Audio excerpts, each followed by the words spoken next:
Singh, your podcast host, and I'd like to welcome you to the mi-brandHQ podcast, all things personal branding for career acceleration. This podcast is for talented, ambitious career professionals like you who are wanting to be perceived as a thought leader, to be top of mind to those that matter, and to make an impact and stand out, be that in your team, your organization, or your industry, and to be inspired by other successful leaders. I will be interviewing high-achieving career professionals who have carved out a successful career in their field and are open to sharing their career journey, their challenges, their learnings and insights with you, someone who is looking to establish your personal brand and accelerate your career. Through my personal branding and coaching practice, I enable career professionals primarily in the technology industry to earn more money, to increase their salary. In fact, I spoke to all of my past clients that I've worked with over the several years and learned that actually overall, they've received an average of 47% increase in their package. Would that be a great place to be? They've also all achieved at least one, if not more, promotions or moved on to a higher level in their career at another organization. And they're looking to advance their career while showing up as the best version of themselves. If this sounds like you, then do reach out to me and let's have a chat. And why do I do this? Well, during my corporate career spanning 25 years, I quickly realized that hard work alone was not enough to get me to where I wanted to be and the success that I strive for. And my belief is that hard work, coupled with creating and establishing a strong personal brand, can both influence and accelerate your career and get you to where you want to be. In today's episode, I'm speaking with Akua Opong. Akua works as a Senior Analyst within the corporate technology team at the London Stock Exchange Group. As part of her work, she mentors new starters in the team, including interns and grads, and provides technology guidance to colleagues across the group. She's also responsible for overseeing and maintaining the company hardware and software systems. Outside of her main role, Akua is a keen diversity and inclusion advocate, a mental health champion within the London Stock Exchange Group Wellbeing Committee, and a community lead for LSEG's Women Inspired Network. She is passionate about raising the profile of women in STEM and is a Kajigo mentor. Akua is a neurodiversity advocate, a fundraiser, a Team London ambassador, a COVID vaccination advocate, plus a charity volunteer, and a keen sports volunteer for Netball England and British Athletics. She was a finalist for the Outstanding Women in STEM Precious Awards 2020 and has featured in Investment Week, Forbes, and been a panelist for One Tech World Conference in 2021, discussing harnessing neurodiversity in tech. She's also featured in the Tech London Advocate's Black Women in Tech, The Voices in the Shadows book, and has received the highly commended Role Model of the Year at the Women in Tech Excellence Awards, the Women Tech Network Mentor of the Year, nominated for the Globe and Rising Star and Tech Women 100 2021 winner through We Are the City. In today's episode, Akua shares with us her journey to becoming a STEM ambassador and advocate for neurodiversity in the workplace, the meaning behind her career versus just having a job, about the importance of giving back and creating opportunities for others, why focusing on developing skills and experience rather than just the salary are essential for her career progression, and her passion for mentoring others and being fulfilled in her life and her career. So let's head over and hear what Akua has to say.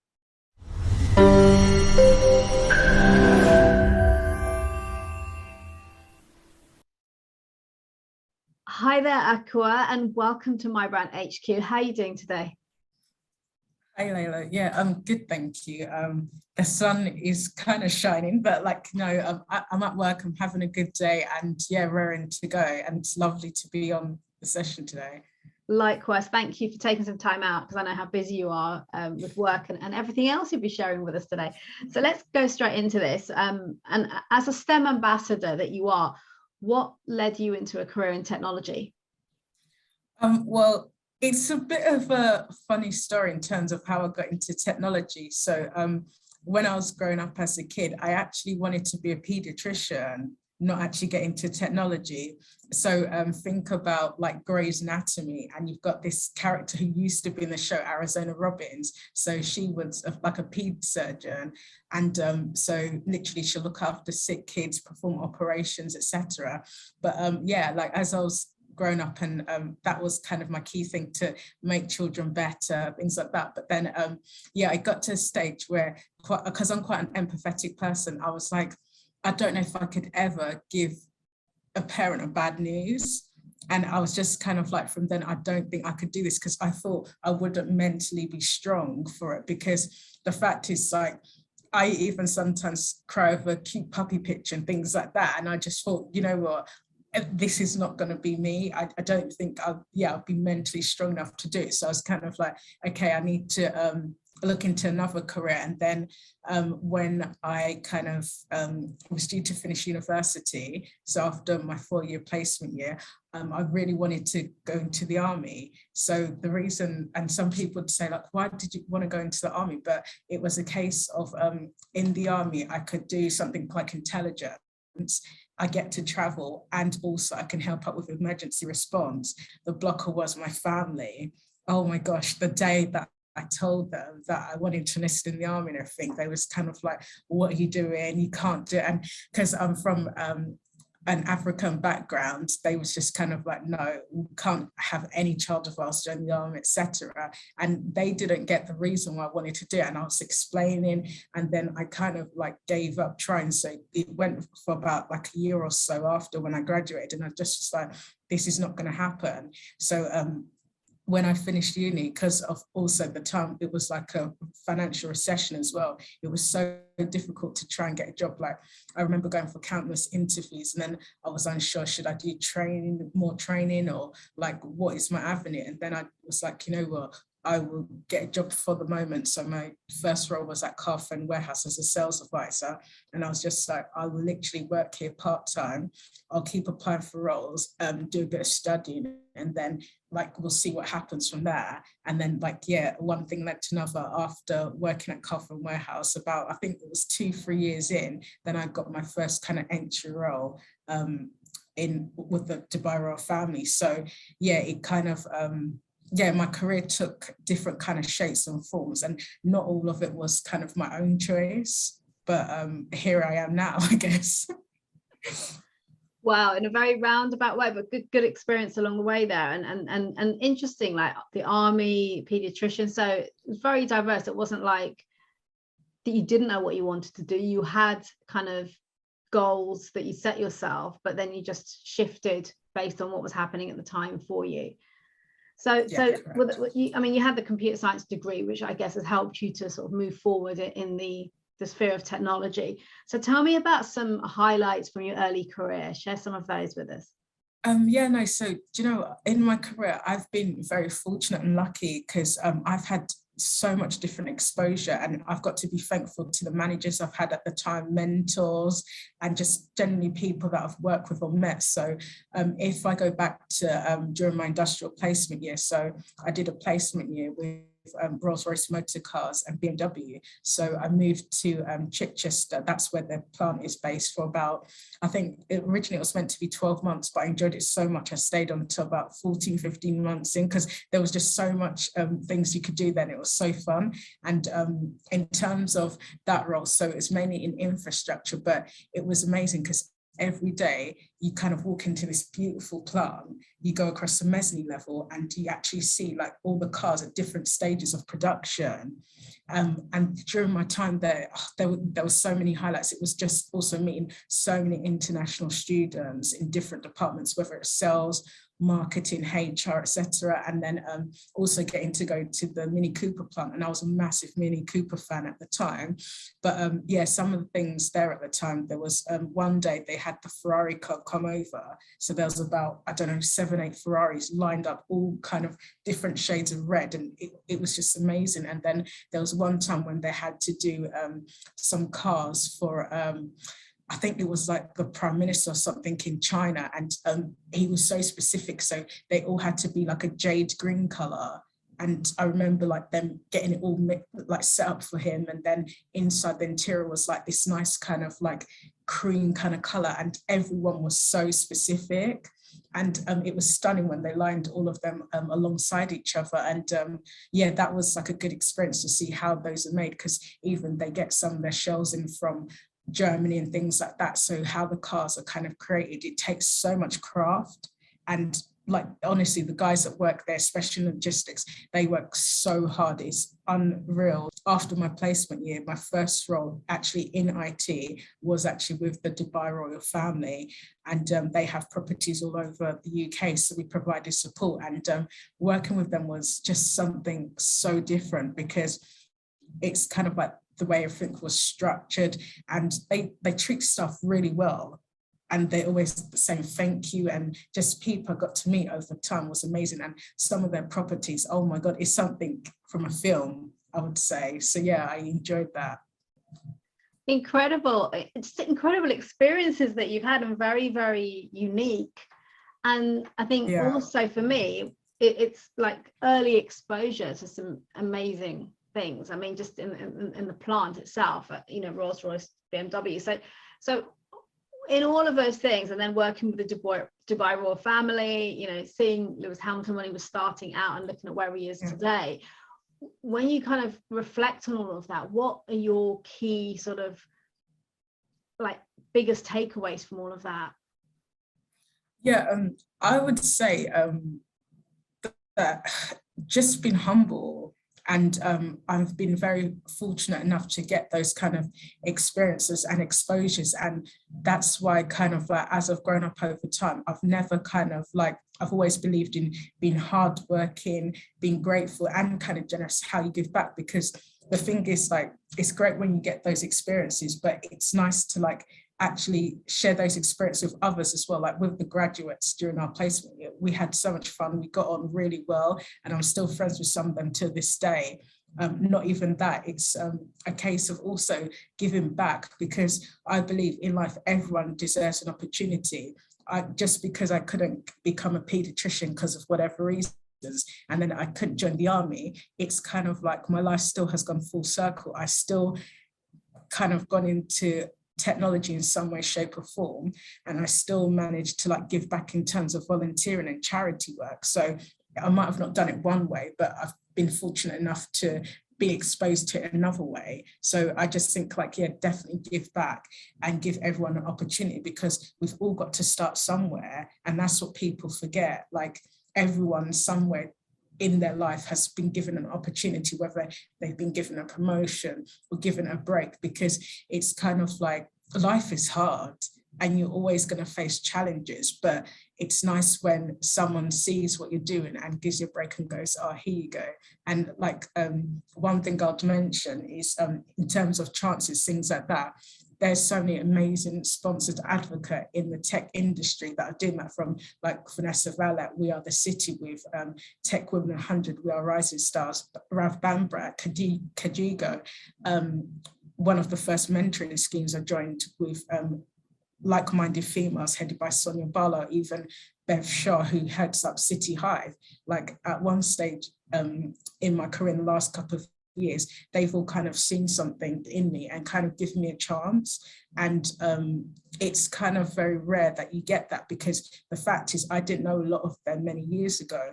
And like fast forward to my life now, even though I still think every day is a journey where I'm learning and growing, I still think it's nice when someone recognizes something you do and they show that level of appreciation. So, and also that's why, because they've passed it on to me, I'm going to take it forward and pass it on to others.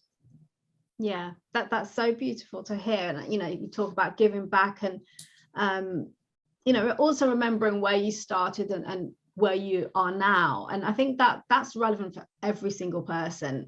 And it's very easy sometimes to forget, you know, as you're moving up the, let's say, the career ladder, forget where you started or how hard it was early on. And it is important to be able to turn around and hold a hand out to people coming up behind you, and support them, whether it's through mentoring, whether it's giving them opportunities, giving them guidance. I think that is really important. So it's great to hear that you are doing that in a very, very big way, and giving other people opportunities. And I'd be interested to learn, and this is for the listeners as well to understand, because I know there are people out there who struggle to build connection and expand their network. So with these people that you just mentioned, so Vanessa Vallely and Rav Bumba and Sonia, how did you come into contact with them? Was it them reaching out to you, you to them, and how did that happen? Yeah, no, so it was in various ways. So I would say all of them in some way, shape or form are massive connectors, and they like people to shine and do well. And initially Bev Shah from City High, I kind of met her either through, she knew some mutual connections to me, like through LinkedIn. And I just remember like, yeah, she also knew someone I used to work with, in one of my jobs. So at Rathbones, a lady called Mona Shah, she's like knows Bev quite well in work capacity and outside of work. And like somehow we got connected via that link. And then in terms of Vanessa Valley, I kind of met her through a lady called Nancy Doyle. So she runs Genius Within, and this is one thing that I might mention a bit more in detail later, but this year I was diagnosed with having dyslexia and ADD. And so basically it's something that has, I wouldn't say it's been troubling me, but it was something in the back of my mind, because I thought as growing up as a kid and studying, there was times when it's like I still would get good grades, but I'd struggle a bit in terms of learning or staying focused when I was learning for long periods of time. So I'll do things like mind maps, and I do sticky notes everywhere. So mine was like a color coordination wall at home when I was studying and revising. And I remember I reached out to Nancy and her firm Genius Within. Oh my God, they're amazing. Like they were just like, they took me through all the steps. They kind of laid down my fear, because the thing is, when you get diagnosed with dyslexia and ADD later in life, it's a lot harder because you've missed like having the support growing up as a child, like the extra sessions and tests, like having breaks if it's a long exam. Like there's some technical exams that are like 6 hours long, and there's no way if you've got ADD or ADHD, let's say, that it's going to be easy to focus for that period of time. So you've got to have these accommodations. And from when the turnaround to do my assessment and then them making that diagnosis, the next steps, they've been helping like to provide me some level of coaching and get me in touch with the relevant people. And then I remember back in May this year, like Vanessa was, because she does this massive kind of gender network things, We Are the City, Rising Star Awards, Tech Women, and various kind of things about gender equality.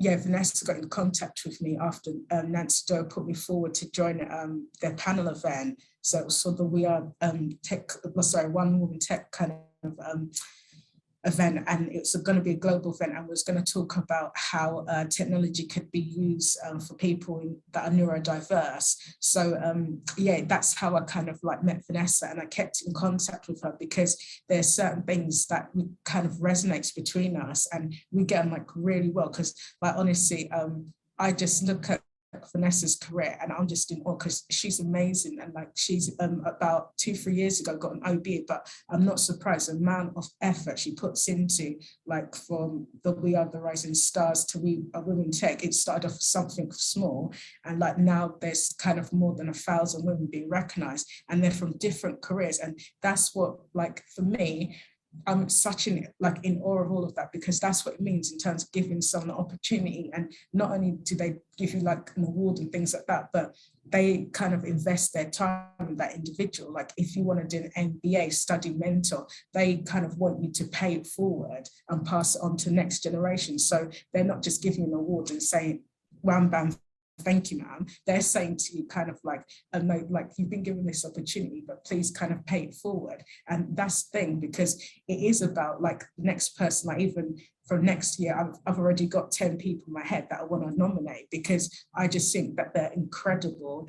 And I've watched them grow like in the last year or 2 years. And I just think like, I want them to shine and be showcased. So all of these women have like amazing qualities. And Rav, she does like amazing women tech talks every single Monday without fail. And that's to encourage and get probably about 20,000 to even 100,000 girls in tech and it's through like master classes, and she brings women together so that they can like talk and look at how they can change their perceptions and help young kids in school. And again, that's amazing. Sonia Bala does so much in terms of diversity and inclusion. She's got this amazing hustle show on the BBC, and like even I remember when I was struggling at work in terms of D&I and having initiatives, I remember reaching out to Sonia and Bev, and Jenny, I don't know them as well. I remember like Bev has met up with me before, Sonia during even COVID, but during social distancing and stuff. Let's be clear about that.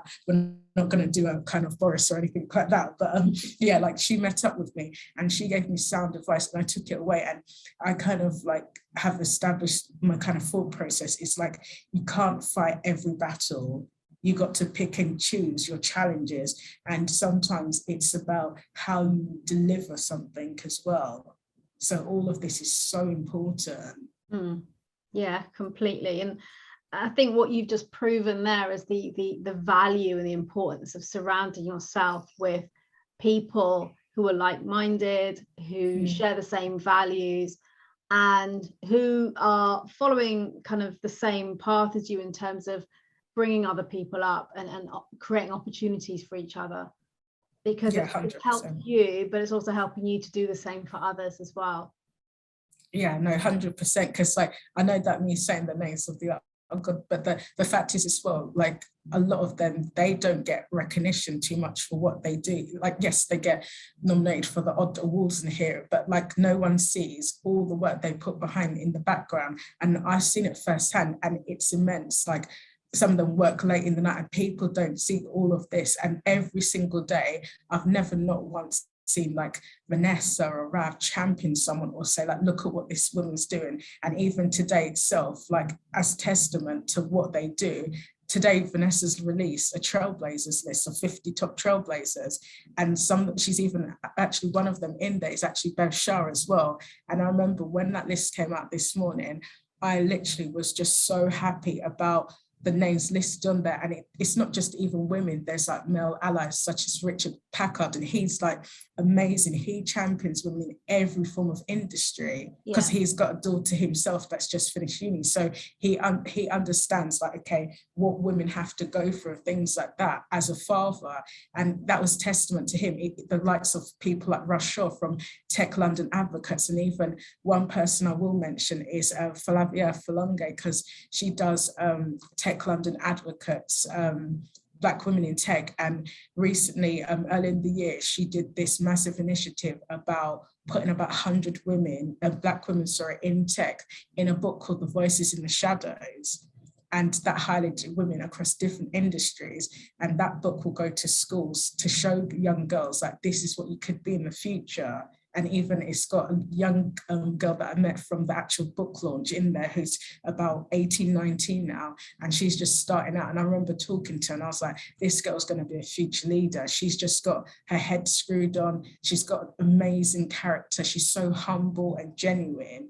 And this is why like I kind of would sing up to the rooftops the praises of all these amazing people, because they constantly keep like, you know what, showcasing what people are doing. The Sue Blacks of this world, Jacqueline from Tech UK, there's so many I could go, and Charlene Hunter from Coding Black Females, but they're like literally, they've gone through stuff like back in the days where they've had to work hard to get to where they are today, but still they never stop for a moment and just like be like, okay, I need to rest. They're always kind of like, okay, what's the next initiative? Who else can I showcase? Who else can I promote or help out in the industry? And it's kind of like, it's relentless, but they're doing it for a good cause. Yeah, completely. And that's why it's great to have people like yourselves on here to talk about, because for me, this podcast is all about showing others what is possible and enabling people to see the opportunities that can be created, and hearing real stories of how people have gotten there, the challenges, the different career paths they may have taken to get them where they are, so that we can then take that away and realize the kind of roles that are out there, the opportunities, how we can create those possibilities for ourselves. I think that's an important part of the purpose of this as a podcast.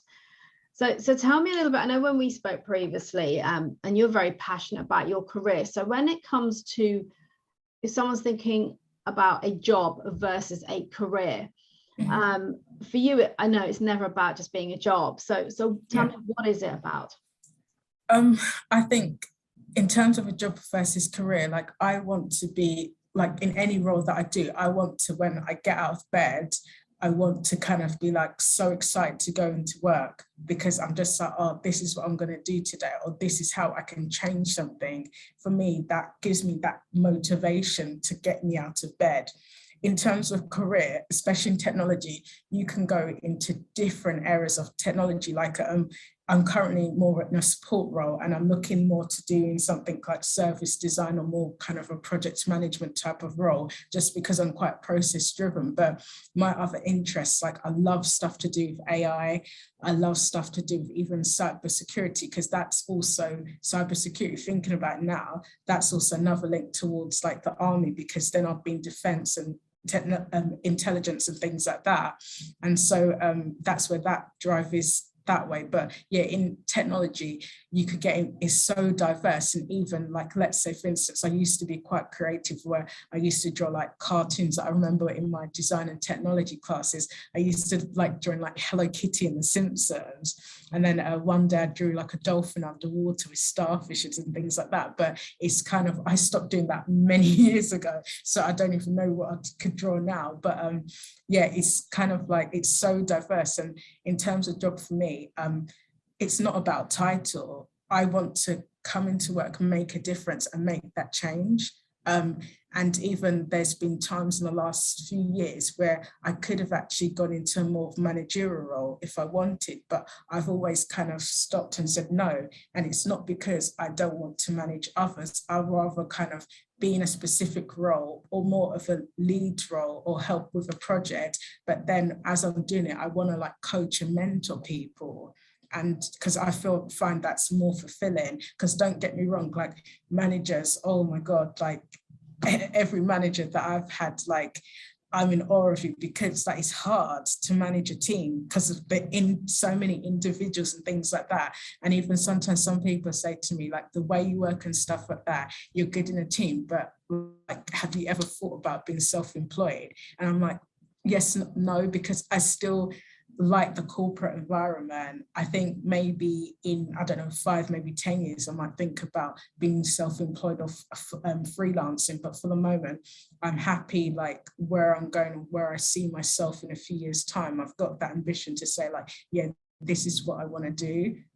So I'll just keep doing that. And because I'm still doing a bit of studying, so I'm learning more about cloud computing and also kind of project management type, to combine it to be more of a technical project manager. So I kind of feel like I know where my passion lies, but I'm never going to stop doing stuff outside of my role, like whether it's getting involved in D&I initiatives or the charity bit, because I feel like if you take that out, there's not much left of me, because they all integrate and form me as a person.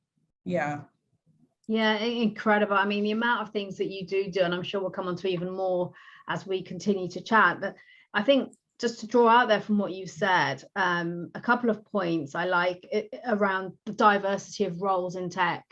Because I think, again, people don't always know. It's like when I graduated and I went into finance and accountancy, it was only as I moved into bigger companies that I could see the diverse range of simple finance roles. And you don't know about that when you're studying, you know, you're going through university. So you go in and there's all kinds of things you could do. It is so diverse. And it's the same with tech. So I love the fact that you just talked about that, but also the fact that you said it's not about the title, it's about making a difference.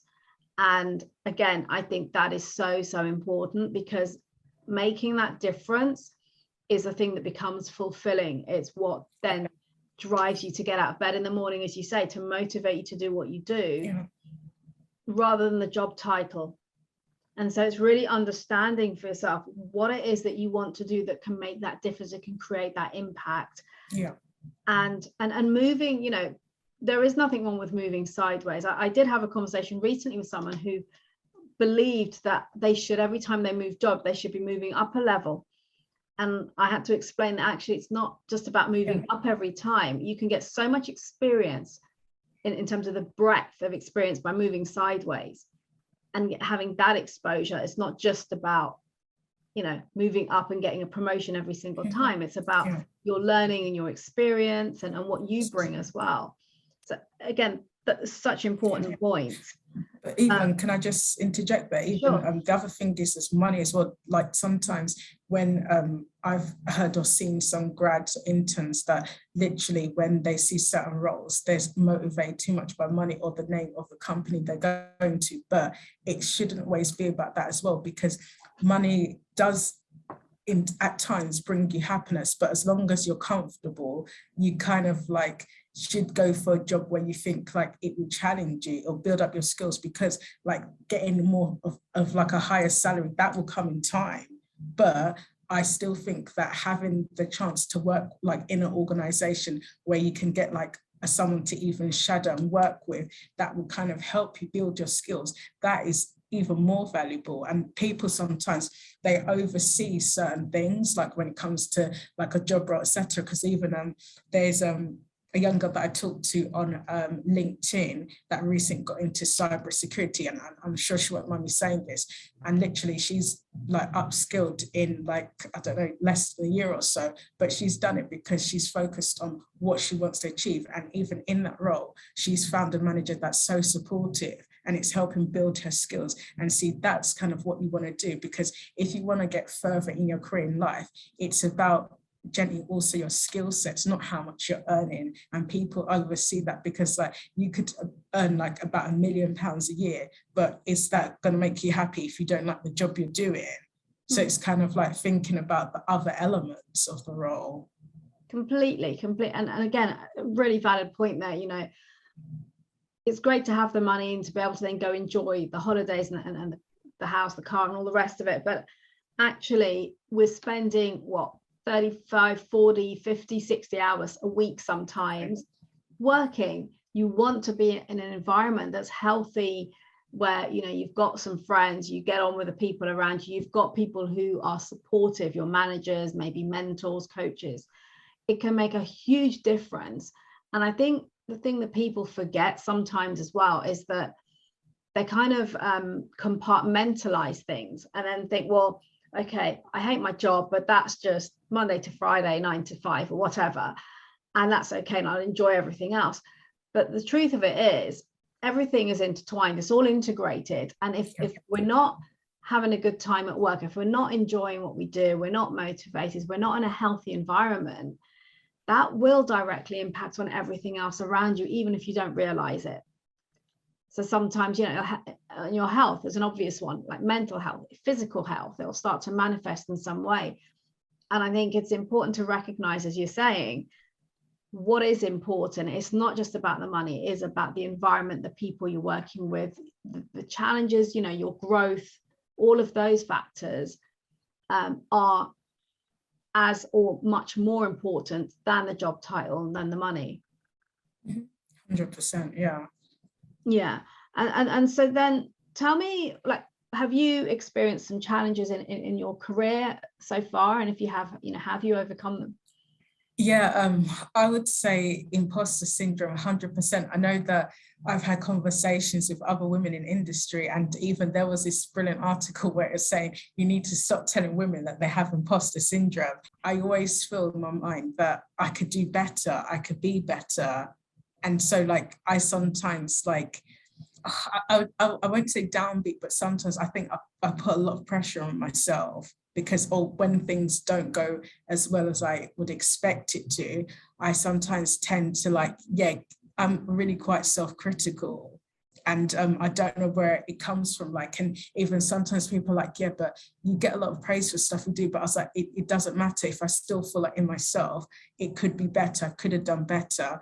I was still kicking myself about it.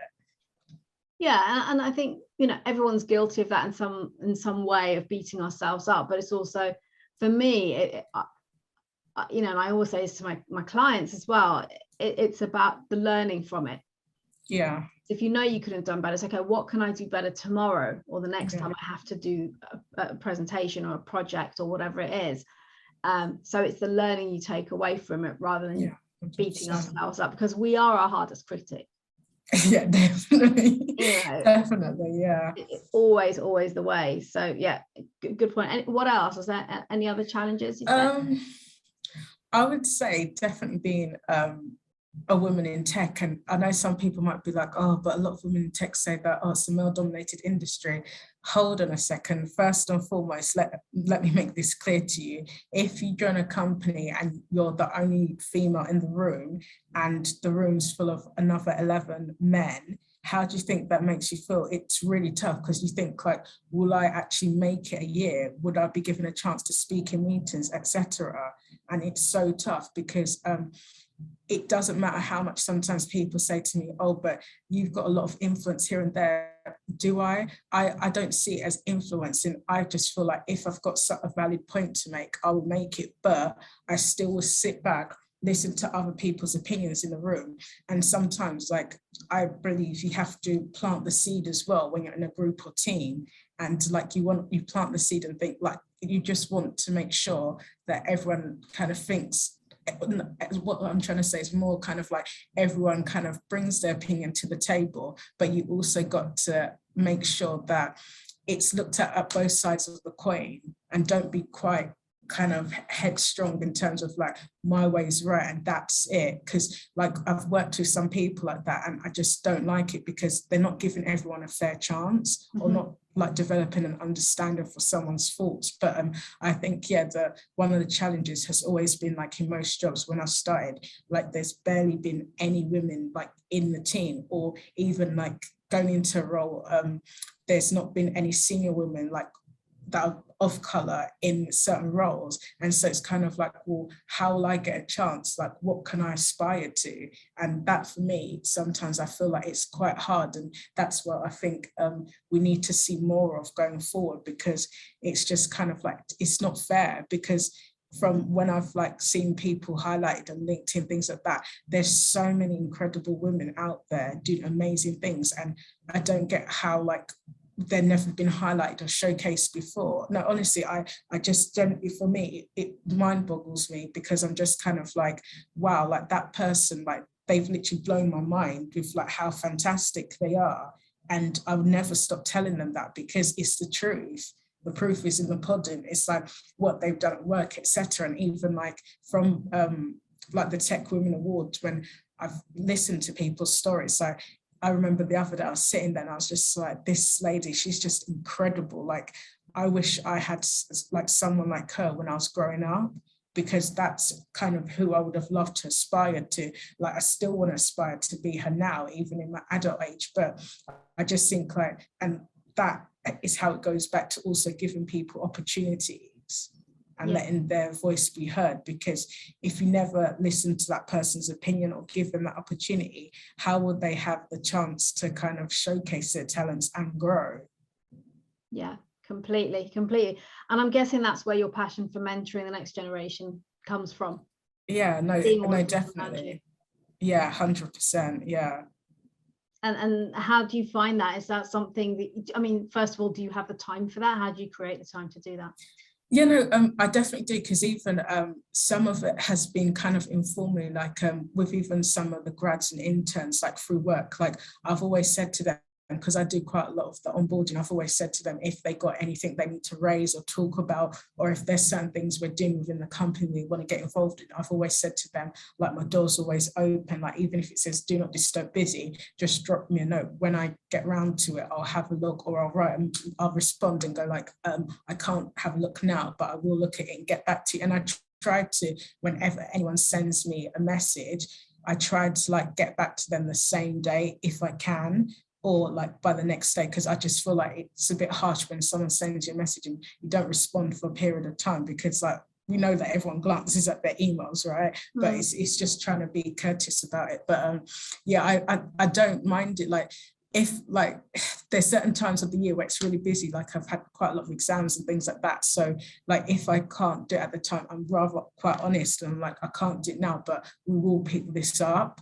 Or I say to them, like, drop me an email of like any challenges you're facing or what you need help with. And then I will look at it in my spare time. And that's the thing that a lot of people don't know about me. When I finish work, whether it's 6, 7, 8 p.m., I go home and like I study maybe sometimes, or try to do a bit of learning for like 1 or 2 hours. And then I then go through my own personal stuff, or like, and things like that. And even throughout the day, someone drops me a message like on LinkedIn needing help with stuff and things like that, I try my best to accommodate. And if I can't do it straight away, if it's something I feel like, yeah, this is not going to be a quick half an hour, it'll be an hour, 2 hours, I'm just like, yeah, can kind of like negotiate a time to fit this in, because that's the best way so that we don't waste each other's time.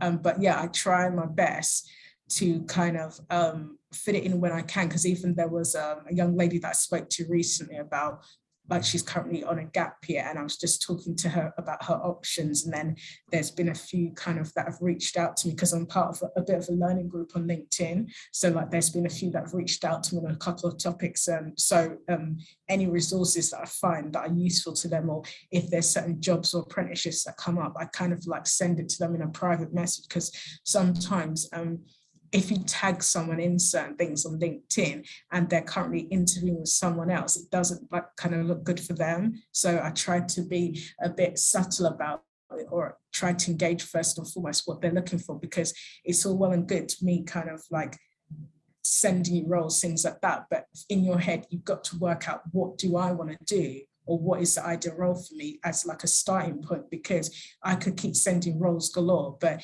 if they're not the right fit for you, and when I say right fit, it's not just by the skill set, it's like, would that role fit your personality too? Because that comes into it. So there's so many intricacies when you're thinking about a role. It's like, okay, would this role fit my personality, who I am as a person? Does this fit my skill set? And one thing as well, people need to remember that you don't need to have 100% of the skill set, even 60 to 70%. That's great, because that you leave the rest to grow into that role when you get into that role. Yeah, that last point, you know, something I talk about a lot. And this isn't just people who are looking for jobs, it's also recruiters, because oftentimes recruiters say, well, you need to have all of this, otherwise we can't consider you, haven't got the experience. And I think, where's the growth in that? The growth opportunity is you have, whether it's 40, 50, 60% of the experience, the skill set, and actually the rest of it is where you get to learn and grow. And coming back to your point, it's about understanding your personality, your areas of expertise, what you're more drawn to, what you enjoy working in, to help you to find the right fit. So some great points, some really great points shared there. There is one, there is one other thing I'd say as well. One thing is also tell the truth. I would say never ever in even before you get to an interview on your CV, state something that, even if you just passed exams and that kind of thing, because you're still learning that subject, never like put too much emphasis on it in your CV. Yes, you could put it there, but maybe put in brackets like in progress, or still learning, or something like that, or to be confirmed, or working towards practitioner level. Because the fact is, if you say that, oh, I'm qualified or certified in this, they ask you the question in your CV, and like in the interview, so from your CV, and you can't answer it, you've already shown them that level of dishonesty, because you're saying that you know a subject and you don't. And that's the thing. If you go into an interview scenario and you're honest and genuine, like they pick up, you know what, even if this person doesn't have all the skill sets, we could work with this person, they would fit well into our team, and they will look at you and think like, you know what, we can make this person become amazing. They will really grow in this organization. And that's kind of what you want to do, like when you're applying for jobs, because you got to see yourself as a caterpillar that grows into a butterfly. Yeah. Very nicely said. And again, you know, there's so much to that. I think, a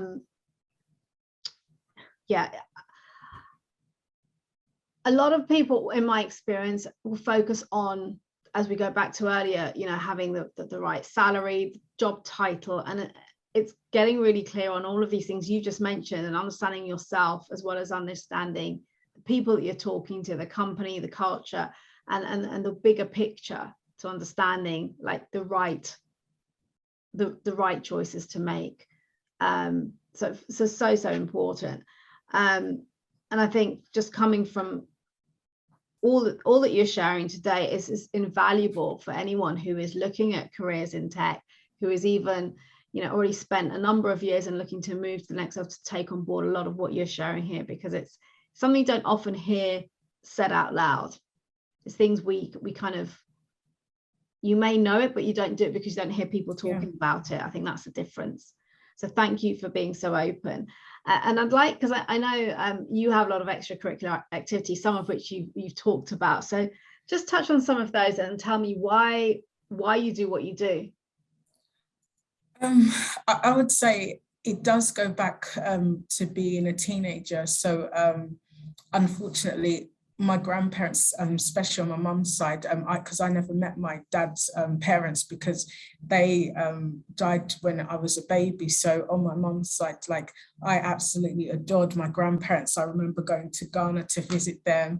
I remember one year was even given like 6 kittens and was like, what are we going to do, because we barely live over here, because it was coming back and forth. And yeah, it was just like, I think that as a child, even to teenage years, like, and when I saw my grandparents, it's kind of like they instilled with me to just try and be the best person you can be. And what I mean by that is like, just have good morals, like be humble and stuff like that, because like back in their days, they like didn't have everything. They did the best, they worked long hours, things like that. And for me, yeah, when they passed away, I think it was one of the hardest things I've ever experienced in my life, because I remember when I found out, and the saddest thing about it, when let's say, for instance, one passed away before the other, and they passed away in the same year within 2 weeks. So the thing is, when we lost my grandfather first, that was soul destroyer. And then when my grandmother passed away, but then the good thing that we got out of it is because they loved each other so much, that was always going to happen. And even my mum explained it to me like that, because they was always around each other. So it's kind of like when one was going to pass away, the other one would follow quite shortly after. And it was kind of like a nice little romance story, I would say. Not as much as Romeo and Juliet, I would say, but it's kind of around that. But yeah, so it was just from then. And then yeah, I was like 15, I think, when I did a walk for Save the Children. So I saw some flyer or something, signed up for it, and I did it that way. And then after that, I was just gradually, as I was getting older, getting involved in initiatives. And then I remember doing different Race for Lives around London. And at one stage I started trying to do like every part of London for Race for Life. And then I was just like, I want to volunteer and see the other side of it. But I think, again, that was quite difficult, because when you kind of volunteer, do the like finish line area, so many people, because they're doing it for family members, etc., they get so upset, and it's hard to watch, because you're there as a volunteer, so you've got to be professional and do your job, but you just want to hug everyone, because you see some people like break down in tears and stuff like that, and you just see how much it means to them, and why they're doing it. And so, to be honest, I do what I do because I just love it, and the people you meet along the way. Like, I've made 2 really good friends, or even more than that, 4 or 5 even, from volunteering, because we did like the Netball World Cup together. We've done some British athletics together. And so like, whenever we meet each other, even though we don't sometimes see each other for months on end, it's like you're meeting family and friends again, because we've built up such a bond. And even the events management team that are colossal in the background, they make it such a wonderful experience. And even when you don't sometimes see them, or and you speak to them here and there, you know who each other are, and yeah, you just get some joy out of it. And like, it always goes back to, again, giving back. And the fact is, also from doing volunteering and charity work, you do learn skills as well, because you got to do communication, collaboration, teamwork, and you got to think on the spot, because also sometimes when you're doing volunteering, situations happen. Like there's been situations even when I was doing some of the vaccination rollout, where there's been people faint, and I need to like get into gear in terms of what to do from a first aid perspective. So there's so many elements where I've actually dealt with some kind of emergency scenarios, but I've always got to be on point and kind of focus and concentrate when I get into those situations. But I just feel like I enjoy it, because yeah, it's just being part of that community, and just like, and when you go home at the other day, you just kind of feel like, yeah, it's been a good day. Yeah. It's incredible to hear the amount that you do. You know, you have a demanding job, a career, and yet you manage to fit so much in, as well as being able to support many other people, giving back, you know, bringing on or raising others up with you. Tell me, how do you fit everything in? So I do tend to go to bed about, I would say, midnight, sometimes 1, sometimes 1:30, and I am up kind of around 6 in the morning. And that's because, like, I don't know, I'm a bit of a night owl, so I get a lot of ideas and stuff at night, and I tend to jot them down because I'm like, it's too late to start working on this. But yeah, I would say, like, everyone's got the same amount of hours in a day. It's kind of like, it's up to you what you do with those, like, hours. So, like, even if I get a bit of downtime at work and I could fit in half an hour in the day to read or learn something new, great. And then, like, once I finish for the day, I would either focus on something D&I or even something mentoring maybe related, or yeah, I'll just read something new about technology, because, like, yeah, I enjoy, like, especially AI and the cybersecurity elements. You know, you've been very deservedly recognized for all that you do, with a wealth of accolades. So what does this mean to you? When I first, some of them, when they was announced, like, I was kind of shocked, and at first I was just like, are they sure it's really me? And even, like, there's 1 or 2 people that I won't say their names, but they was just like, you genuinely deserve it. And I was just like, I don't think I do, because I was just like, if I, like, compare and see what some of the others have done, like, there's no way, shape or form I even amount to what they've done. And some people just like, you're being silly. And even my coach said it to me today. And it's like, it's not that, it's just because, like, some of them have built incredible initiatives that have, like, changed things and stuff like that, and made things better in terms of processes. Yes, I do a lot of stuff for schools and charity and stuff like that, but that's always been ingrained in me. So I just feel like I'm doing my day-to-day thing. For me, it's just like a daily task, a daily job. So I don't actually see it like that. But I generally, like, one of them, when I did get it, I did generally get upset, because it's kind of like, I wish my grandparents could see it. For me, that's, that was, like, the bittersweet moment, that, they couldn't see kind of, like, what they taught me and instilled in me. And, like, it would be great to kind of, like, show them and things like that. The fact is, like, it's always great to be recognized, but it's just what you do with it. That's what I believe is important, because, like, for a few of them, just by getting recognized, I just hope that it would still help me give back and help me pave the way. Like, kind of dedicated one of the awards to a family friend / cousin. So it was someone that I grew up with but haven't seen for a while, and unfortunately during COVID so early, like this year, from Christmas time, she passed away. And, like, in a way, like, I kind of dedicate it to her and also my grandparents, because the fact is, like, she was only kind of, like, in her late 30s, and she had so much to do, and she was going to set the world alight. And I'm just gutted. And for me, if I can do anything going forward, like, to carry on the work that she would have done, or anything that she wanted to achieve, then that's what I'm going to do from this, because she went too soon. And the other thing I'll mention as well, I had a volunteer friend, haven't seen her for a while because of COVID and things like that.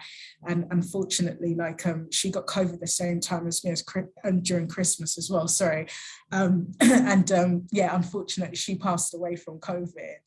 And so, this year was, there was highs, but I don't want to celebrate and jump around all the time, because I also still think about people that lost their lives this year, and not even just from my perspective, from other people. So I just want to highlight that, that even though we can have highs and stuff like that, I just want everyone to remember, and even at the end of the year, one thing I want a lot of people to do is, like, if you get time, like, just go into your nearest church, temple, wherever, and either release a balloon, light a candle, or even post, like, a candle sign on Facebook, Instagram, whatever, just to remember all the people that have lost their lives to COVID, and also some of them other illnesses that contributed a bit from COVID, because, like, we lost so many brilliant people in the last year and a half that potentially might have not passed away yet, but because we're in a global pandemic, things have happened this way. And I always believe that so many of these people and people that have passed in previous years, etc., they've always paved the way for us to succeed and be the best version of ourselves. So first of all, I'm so sorry for your losses, because that is tough. And there's a lot of people this year, as you say, who've been through a lot of challenge and lost people close to them. It's very, very hard. And it's beautiful that you want to, continue to carry on the work of your cousin and fulfill some of her dreams and ambitions as well. I think the world has changed for a lot of people. Things have shifted in terms of what is and what isn't important.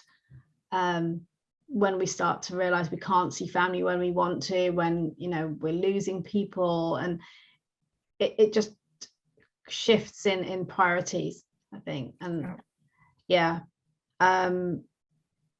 and we're talking about accolades there, and it's important to get that balance, as you say. There are the times to celebrate and to jump around and enjoy what you've accomplished, what you've achieved, but also then what can I do with it?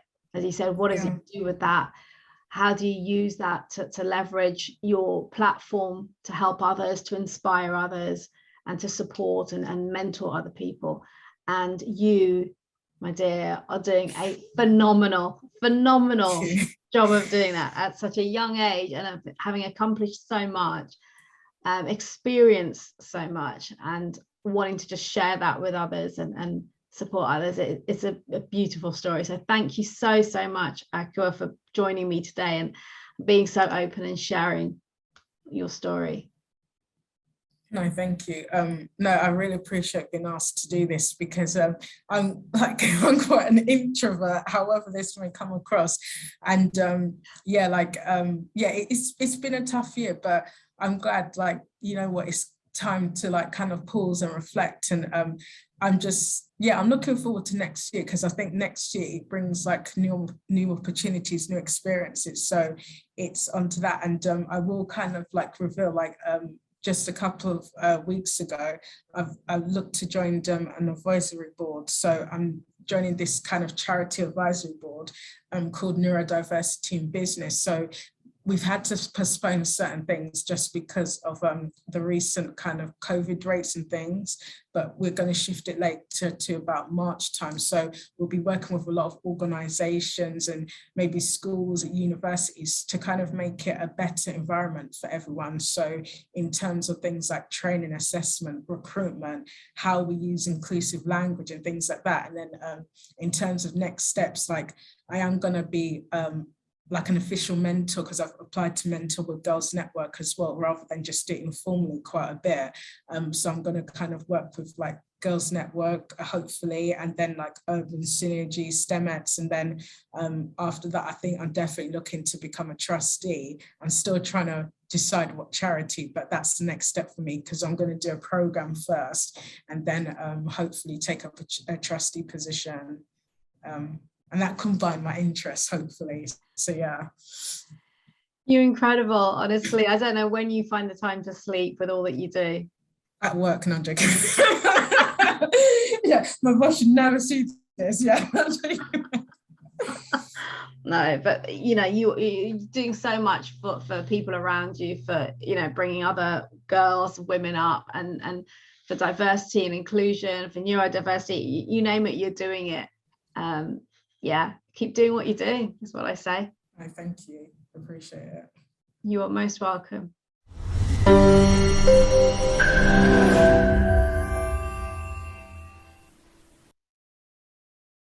Thank you for listening. If you enjoyed today's episode, then please do subscribe to the show so you don't miss any future episodes. And remember to leave a review telling us about your key learnings and what you enjoyed the most. And do share this podcast with your friends and colleagues so we can spread the word on the importance of personal branding when it comes to your career advancement, and also ensure that others can benefit from these invaluable insights from many inspirational leaders. I will be eternally grateful. And if you are looking to earn more money, to get promoted, to secure your next role and advance your career, and would like me to support you personally on that journey to get you there, then reach out to me and let's arrange a chat. Alternatively, why don't you check out my personal branding launchpad, a group training and mentoring program. Finally, if you'd like to connect with me directly, then do reach out and direct message me on LinkedIn. You can find the link as well as any other resources mentioned in the show notes. I'll see you next time.